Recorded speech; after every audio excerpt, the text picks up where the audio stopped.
السلام علیکم۔ انسان کو اللہ نے جو دنیا میں بھیجا ہے تو وہ بڑے بڑے کاروبار کا سیٹ اپ لگانے کے لیے نہیں، 2 فیکٹریاں ہو گئیں، 3 4 5 نہیں، اللہ کے نظام کو قائم کرنے میں، کاروبار قائم کرنے کے لیے نہیں، اللہ کے نظام کو قائم کرنے کے لیے اللہ نے انسان کو اس دنیا میں بھیجا ہے۔ اور انسان کی اپنی فطرت خود گواہ ہے کہ وہ جو اللہ سے وعدہ کر کے آیا ہے، اس وعدے کی یہ دلیل ہے انسان کی اپنی فطرت کہ جو چیز انسان کو آسانی سے ملتی ہے اس میں اتنا مزہ نہیں آتا اس کو، جو چیز تھوڑی مشکل سے ملتی ہے۔ یہ فطرت اس کی اس بات کی خود گواہی دیتی ہے کہ جنت کو انسان کے لیے اللہ نے بنایا تھا، لیکن انسان نے کہا کہ اللہ میں اپنی محنت سے، تیری مدد سے، بس یہی ہم ایک بات بھول گئے کہ اللہ کی مدد ہم کو یہ کرنی ہے اس دنیا میں کہ اللہ کے نظام کو قائم کرنا ہے۔ ہم جب اللہ کے نظام کو قائم کرنے میں کوشش کریں گے تو اللہ انشاءاللہ ہماری مدد ضرور کرے گا، تاکہ ہم اپنے جو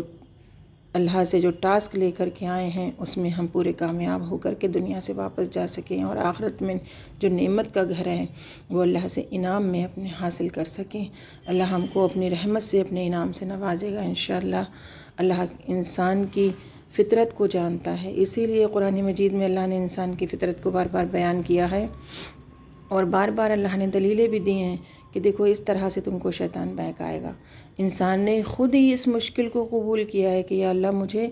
محنت میں جو مزہ آتا ہے انسان کو، وہ انسان سے بہتر اس چیز کی گواہی کوئی نہیں دے سکتا۔ ایک ادنا سی چیز، ایک مونگ پھلی سے لے لیجئے، اگر اس کے دانے جو آپ کو ملتے ہیں بکتے ہوئے بازاروں میں مہیا ہیں، لیکن اس میں اتنا مزہ نہیں آتا جتنا مونگ پھلی کو خود کھول کر کے خود کھانے میں مزہ آتا ہے۔ تو یہ انسان کی فطرت ہے، اور اللہ بہتر جانتا ہے انسان کو، اس کی تقدیر کو بھی بہتر جانتا ہے۔ اللہ نے ہم کو اس دنیا میں بھیجا ہے اللہ کے نظام کو قائم کرنے کے لیے۔ یہ تو ہم کو پتہ ہے کہ اللہ گواہ ہے، اور قرآن بھی گواہ ہے اس بات کا کہ میں نے رزق تمہارے حق میں لکھ دیا، جتنا لکھ دیا اتنا ہی ملے گا۔ اب تم رزق کے پیچھے مت دوڑو، رزق کو حاصل کرنے کی کوشش کرو، لیکن زیادہ حاصل نہیں کر سکتے۔ آپ 10 فیکٹریاں لگا لیجئے، سکون نہیں ملے گا آپ کو۔ سکون جو ہے انسان کا وہ اللہ کے نظام کو قائم کرنے میں ہے۔ جب آپ اللہ کے مددگار ہو جائیں گے تو انشاءاللہ